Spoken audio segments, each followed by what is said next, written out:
मीरा जी, मैं जानना चाहता हूं कि हमारा जो आज का विषय है कि लेखक से कितने दूर और कितने पास,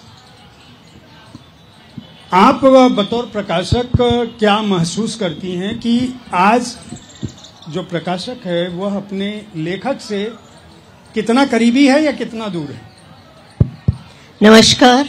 सबसे पहले तो आभार कि आपने ये प्रोग्राम आयोजित किया, क्योंकि जहां हम देख रहे हैं किताबों के लिए और पाठकों के लिए एक जगह कम होती जा रही है। अगर आप अखबार या पत्रिकाएं उठाएं तो इसमें इतना भव्य आयोजन, इसके लिए बहुत बहुत आभार। और आपने बुलाया इस बात पे चर्चा करने के लिए, तो मैं विषय पर आती हूँ। विषय है लेखक और प्रकाशक कितनी दूर कितनी पास। ये तो अपने व्यक्तिगत संबंधों की बात है या अपने ऊपर डिपेंड करता है कि आप लेखक से कैसे रिश्ता बना के रखते हैं। लेकिन मैं एक ये बात कह दूं कि लेखक और प्रकाशक कभी अलग नहीं हो सकते, चाहे दूर हों चाहे पास हों। और इसमें भी बहुत स्पष्ट है कि लेखक है तो प्रकाशक है, उल्टा नहीं है। बहुत अच्छी बात। क्योंकि लेखक तो मतलब यहां से नहीं छपेगा, वहां से छप जाएगा, वहां से छप जाएगा।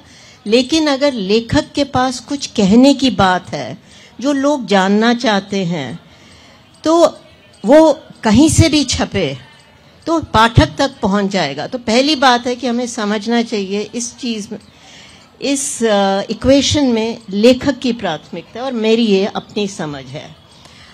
और प्रकाशक का महत्व बहुत है, क्योंकि वो एक किस्म से लेखक जो लिखता है उसको पाठक तक पहुंचाता है। इतना ही नहीं, हर लेखक बहुत मेहनत करता है और हर लेखक सोचता है कि ये मेरी किताब सबसे ज़्यादा बिकने वाली है। लेकिन प्रकाशक का, क्योंकि इतने वर्षों का अनुभव, इतने किताबों का अनुभव, तो एक प्रकाशक का योगदान होता है लेखक के प्रति कि वो किताब को कैसे बेहतर बनाए। इस पे हम आगे बात करेंगे। बट जो आपका मुद्दा है बहुत रोचक है और इसमें बहुत खींचातानी भी होती है। और आज से नहीं, वो जब से प्रकाशन शुरू हुआ और वो चलती रहेगी। वो आप समझ लीजिए हमारा आपसी प्यार है, जहाँ दो लोग होंगे तो कुछ ना कुछ तो चलेगा, बट उनके बिना गाड़ी नहीं है। प्रकाशक को लेखक चाहिए ही चाहिए। जी, बहुत बहुत आभार। मैं इसी बात को आगे बढ़ाऊंगा। महेश जी से जानना चाहूंगा कि ये एक बड़ा बुनियादी सा सवाल है कि हर लेखक को ये लगता है, जहाँ पे मीरा जी ने अपनी बात खत्म की, कि हर लेखक को लगता है कि उसकी रचना बहुत अच्छी है, बहुत श्रेष्ठ कृति उसने रचा है।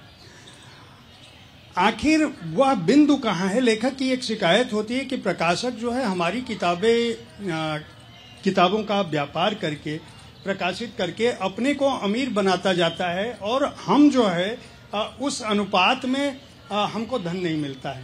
ये एक बड़ी गंभीर सी, और ये हर तरह के लेखक की शिकायत है, बड़े से बड़ा लेखक और छोटे से छोटा लेखक। मैं ये जानना चाहता हूँ कि जब आप लोग किताबों का चयन करते हैं, रचना कच्ची होती है, किसी भी लेखक को चाहे जो भी लग रहा हो, बतौर प्रकाशक आप जब किसी कृति का चयन करते हैं उस समय एकदम पता नहीं होता कि ये किताब वाकई कहाँ जाएगी। आपका स्वविवेक ही उस किताब को आकार देता है, मैं कहूँगा। तो ये विवाद होना भी क्यों चाहिए?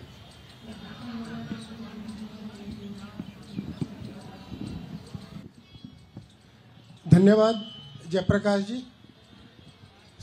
मैं आपके सवाल पर अभी आऊंगा, लेकिन मूल जो, जैसे सबसे पहले जो विषय है कि प्रकाश लेखक से कितने दूर कितने पास, मैं 2 मिनट इस पर। दरअसल हिंदी का जो प्रकाशक है वो लेखक से दूर हो ही नहीं सकता, वो हमेशा लेखक के पास ही है। क्योंकि अगर लेखक है तो प्रकाशक है। सबसे पहले लेखकों से हमारे तो ज़्यादातर बहुत ही मधुर संबंध है, और जिस लेखक की एक किताब सामयिक प्रकाशन से छपी, फिर उनकी दूसरी, फिर तीसरी, तो कई लेखकों की तो 5-5, 10-10, 6-6 किताबें भी सामयिक प्रकाशन ने प्रकाशित की। अब मैं मूल इनके विषय पे आता हूँ कि आमतौर पे हिंदी में विवाद होता नहीं। कई बार मतलब लेखक को भी ऐसा लगता है कि जैसे कुछ पुस्तकों की समीक्षा ज़्यादा छप गई, मित्रों ने बहुत तारीफ कर दी, ये जो विवाद वाला जो शब्द है, मुझे लगता है कि जब से सोशल मीडिया बढ़ा है तब से इसका अनुपात ज्यादा बढ़ा है, उसका तड़का सोशल मीडिया की वजह से लगा है। तो कई बार भ्रम की स्थिति ऐसी रहती है कि लगता है कि हमारी कृति उतनी बिक रही है, लेकिन हकीकत में उतनी बिकती नहीं है। सोशल मीडिया के दौर में अचानक कोई पोस्ट डलती है लेखक की, उसके मित्र उसको खूब लाइक, खूब कमेंट करते हैं, लेकिन क्या वो हकीकत में किताब क्रय भी करते हैं? अल्टीमेटली प्रकाशक तो बिकी हुई किताबों पर ही उस काम को और सब सही चीजों को आगे बढ़ाएगा। तो मेरा मानना है कि कई बार ऐसा है नहीं, लेकिन लेखक को भी थोड़ा संयम रखना चाहिए। और आमतौर पर लेखक प्रकाशक के संबंध काफी मधुर ही हैं हिंदी साहित्य में। नई वाली हिंदी का जो मामला है, आपके बारे में यह है कि बड़ी सस्ती किताबें छाप लेते हो और बहुत ज्यादा बेच लेते हो। आपके जितने भी लेखक हैं वो दावा करते हैं सोशल मीडिया पे, चूंकि सोशल मीडिया की बात आई है, कि लाख प्रति बिक गई, 50,000 प्रति बिक गई, 20,000 प्रति बिक गई। आपने जब इसकी शुरुआत की तो आप कैसे 1,50,000 प्रतियां बेच ले रहे हो? और ये नई वाली हिंदी शुरू करके आपने हिंदी का भला किया या नुकसान? ये तो मैंने भला किया या नुकसान किया, ये तो मैं तय नहीं करूंगा। ये तो आने वाले समय में लोग तय करेंगे, जो उसका मूल्यांकन करेंगे। लेकिन मुझे ऐसा लगता है कि इससे हिंदी समाज का भला ही हुआ, क्योंकि किसी भी इस तरह की चीज जो पाठक जोड़ने का प्रयास करती, चाहे किसी भी दौर में हो, अलग अलग समय में कुछ ऐसे लेखक हुए जिन्होंने बहुत सारे पाठकों का एक पुलिंदा जो एग्जिस्टिंग दुनिया थी उसमें लेकर के आए।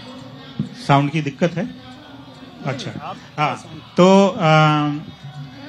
अगर इस अभियान के तहत, नई वाली हिंदी अभियान की बात करें, अगर उसकी वजह से पाठकों की संख्या में वृद्धि हुई है, तो उन पाठकों की जो क्षुधा है, अगर मान लीजिए आपने किसी की भूख बढ़ाई, किसी को उस चीज का टेस्ट मालूम नहीं था, मतलब जैसे दिल्ली वालों को कुछ साल पहले तक मोमोज का टेस्ट नहीं मालूम था, है ना?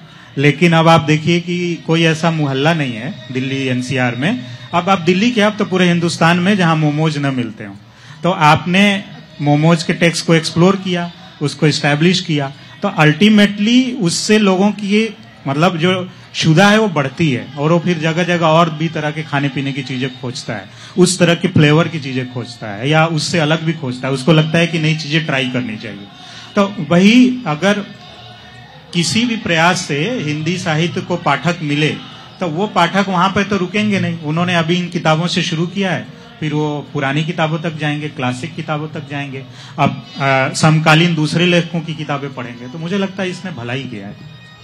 अब मैं अलिन जी पे आपकी बात से आगे वाले स्टेज पे आता हूँ। आपके पास डिजिटल सेक्शन में एक ऐसे प्रकाशन समूह को जो लंबे समय से बहुत सारी ऐसी कृतियों के साथ आया है, जिनको माना जाता है कि इन कृतियों पे अंतर्राष्ट्रीय राष्ट्रीय पुरस्कार मिले, उस प्रकाशन को डिजिटल युग में ले जाने के लिए उस सेक्शन की जिम्मेदारी आप संभालते हैं। इसके अलावा कॉपीराइट जैसा एक सब्जेक्ट है जो बार बार उठता है, और पायरेसी से लेके कॉपीराइट, ये दोनों मसले आज के समय में, अगर सोशल मीडिया है तो बहुत सारी चीजें सामने हैं। कोई भी चीज, किसी भी लेखक की किताब कहीं भी छप जाती है, उसका कुछ हिस्सा छप जाता है। अब तो हम जिस दौर में हैं, एआई जो है किसी भी पीडीएफ फाइल को कन्वर्ट कर सकती है।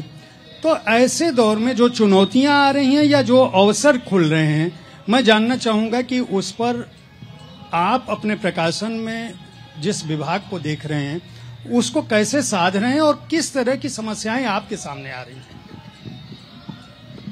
मुझे लग ही रहा था कि धीरे धीरे क्वेश्चन का लेवल आप बढ़ाते जा रहे हैं, मुश्किल करते जा रहे हैं, लेकिन ये हम सब जानते हैं। इस सवाल से ना मुझे कई बार हिंदी का एग्जाम याद आ जाता है, जब हमें एक निबंध लिखने को मिलता था, विज्ञान वरदान या अभिशाप, और आखिरी में उसका कंक्लूजन यही होता था कि हम विज्ञान को अगर अच्छी दिशा में इस्तेमाल करेंगे तो वो अच्छा है और बुरी दिशा में इस्तेमाल करेंगे तो वो बुरा है। इसी तरीके से हम प्रकाशक लेखकों के लिए भी ये बात बहुत जाहिर है कि हम किताबों को, साहित्य को किस ओर ले जाना चाहते हैं। हम ये चाहते हैं कि साहित्य धीरे धीरे लिखना बंद हो जाए, उसको, या वो ऐसी चीज हो जाए कि कुछ ही लोगों तक पहुंचे, तो हम उसकी खूब पायरेसी करें, खूब पीडीएफ डाउनलोड करें, खुद फोटोकॉपी कराएं और मुफ्त में सबको बांटें, ताकि प्रकाशक, लेखक, बाइंडर, प्रेस वाला या जो उसको किताबें उठा के एक जगह से दूसरी जगह पहुंचाता है, उनको पैसे ना मिले और वो अपना जीवन प्रकाशन उद्योग में ना चला पाए, ना कर पाए, वो अपनी इंडस्ट्री बदल ले और धीरे धीरे इंडस्ट्री का पतन होता रहे और सब कुछ धीरे धीरे बंद हो जाए। या फिर हम लोग ये चाहें तो जहां भी ऐसी चीजें हो रही हों उन लोगों को रोकें, टोकें, ताकि उनको पता तो चले। कई लोगों को पता ही नहीं होता कि वो गलत कर रहे हैं, कई लोग जानबूझ के करते हैं, तो हम कम से कम ये तो बताएं, उनकी नजर में तो डालें कि भाई तुम जो कर रहे हो गलत कर रहे हो। हमें पता है कि ऐसा नहीं करना, आपको पायरेसी या पीडीएफ नहीं करनी, क्योंकि हमारे देश में अभी कॉपीराइट या इंटेलेक्चुअल प्रॉपर्टी के भी बहुत स्ट्रांग रूल नहीं है कि हमने कोई कंप्लेंट करी और हमारी किताब पे कोई पायरेसी के ऊपर एक्शन हो। तो ये सब चीजें हमें अभी खुद करनी पड़ रही हैं। हमें अलग अलग जगह हमारी किताब जब पायरेटेड होती है, नकली किताब छपती है, तो हमें खुद पुलिस वालों के साथ जाके रेड मारनी पड़ती है दुकानों में और अलग अलग जगह। उसके बाद भी उसका कुछ नहीं होता, बस वो ये होता है कि एक बार आपने ये दिखा दिया कि ये प्रकाशक सजग है, इसकी किताब नहीं करनी। उसके अलावा वो फिर भी 10 और किताबें और प्रकाशकों की किताबें लेके बगल में बैठा हुआ है, उस पर कोई एक्शन नहीं हुआ। तो इसके फायदे और नुकसान दोनों हैं और लोगों तक पहुंचना, जल्दी पहुंचना, समय पे पहुंचाना, ये सब हम अपने प्रकाशक के अंदर कर ही रहे हैं कि हमारी किताबें सारे ई कॉमर्स में हो, ई बुक्स अवेलेबल हो, ऑडियो बुक्स अवेलेबल हो, उसके ऊपर फिल्म बने, वेब सीरीज बने, इन सब की भी कोशिश कर रहे हैं। एक ऐसा प्रकाशन संस्थान जिसने पूरी एक सदी को गुजरते हुए देखा, चूंकि हमारा विषय आज का लेखक प्रकाशक कितने दूर कितने पास है, मैं ये जानना चाहता हूं कि जब आपने दायित्व संभाला, जब आप प्रकाशन में पूरी तरह से आई पढ़ाई लिखाई करने के बाद, और आपको जिस तरह से परिवार में ये दायित्व मिला, उस समय के लेखकों से और आज जब आप लेखकों से, मैंने देखा है आपके प्रकाशनों में बहुत सारी नई किताबें आप तलाश करती रहती हो, कौन सी अच्छा लेखक है जिसको मैं अपने पास प्रकाशित कर सकूं। लेखक से व्यवहार के स्तर पर क्या अंतर आया है और कृति के स्तर पर, जो कृति का स्तर था जिसकी हम बात बार बार कहते हैं, मैं रोज एक किताब पढ़ता हूं तो मुझे ये पता है कि मेरे पास ये दायित्व जब मैंने खुद से लिया तो किसी किताब को मैं 2 घंटे में पढ़ पाता हूं और किसी किताब को पढ़ने के लिए मुझे पूरे 1 हफ्ते लगते हैं, तो मैं उसे किस्तों में पढ़ता हूं। तो आप जब चुनते हो इस तरह की किताबें, तो मैं जानना चाहूंगा कि जिस समय से आपने दायित्व लिया और आज लेखक से आपके व्यवहार में क्या अंतर है? मतलब मैं व्यक्तिगत व्यवहार की बात नहीं कर रहा हूं, सामान्य तौर पे जो इस दौर में बदलाव आए, और दूसरा कृतियों के स्तर पर किस तरह का बदलाव आप देख रही हैं?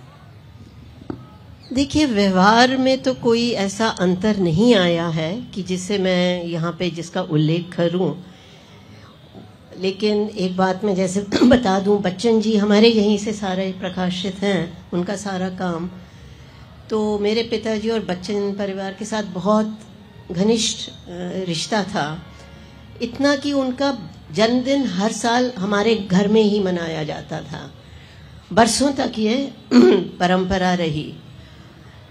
तो जब कोई इतना लंबे साथ समय तक जुड़ा रहे तो ऐसा रिश्ता बन जाता है। आजकल भी व्यवहार बहुत मधुर है, जैसे इन्होंने महेश जी ने बताया, पर वो अपने पे डिपेंड करता है कि पहले लेखक भी कम थे और प्रकाशक भी कम थे और शायद समय भी ज्यादा था, ऐसा महसूस होता है।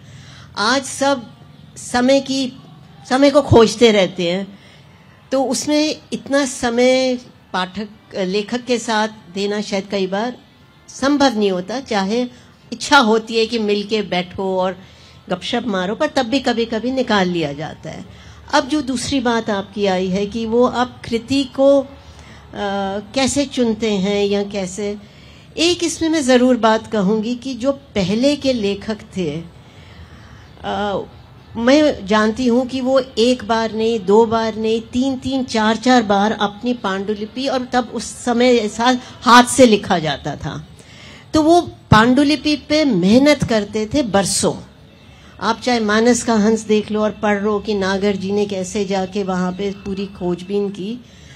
आज मुझे लगता है कि शायद लोगों की एक्सपेक्टेशन कुछ सोशल मीडिया के कारण ये हो गई कि आज किताब छपे और कल बेस्ट सेलर हो जाए, और लेखक काम करे, उस पर शोध करे, मेहनत करे, वो लेखकों की संख्या कम होती जा रही है, मैं देख रही हूँ। सब चाहते हैं कि उसकी किताब ऐसी हिट हो गई तो मैं भी उसी प्रकार की कोई चीज़ लिखूं, जिसे कहते हैं भाई कट पेस्ट तो नहीं मैं कहूँगी, बट उसी तरह का एक क्लोन करने की बात है। बट इसमें भी लेखक हैं जिन्होंने अपना नाम बनाया और वो काम पर ही बनता है।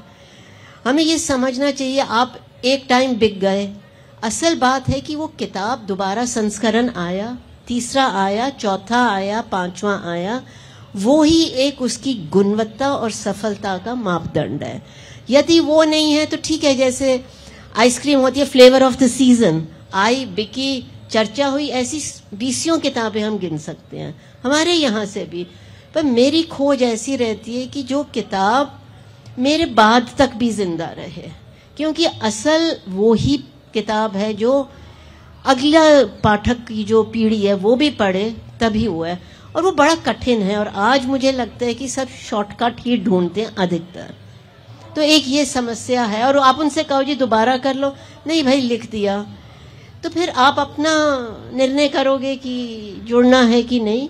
क्योंकि मेरे सोच है कि अगर एक प्रकाशक के तौर पे मैं कोई सुझाव दे रही हूँ, या तो आप उसको किसी तर्क से कहिए कि ये आपका सुझाव नहीं ठीक, यूं ही नहीं कीजिए आप, क्योंकि मेरा भी एक उसमें है दृष्टिकोण, मेरा अनुभव है, और हम दोनों की, लेखक और प्रकाशक का एक ही लक्ष्य है कि किताब अधिक से अधिक पाठकों तक बिके। अगर हम वो एक अपना लक्ष्य साध लें और उस स्पिरिट में सब सजेशंस को लें, तो मुझे लगता है कोई दिक्कत नहीं होती है।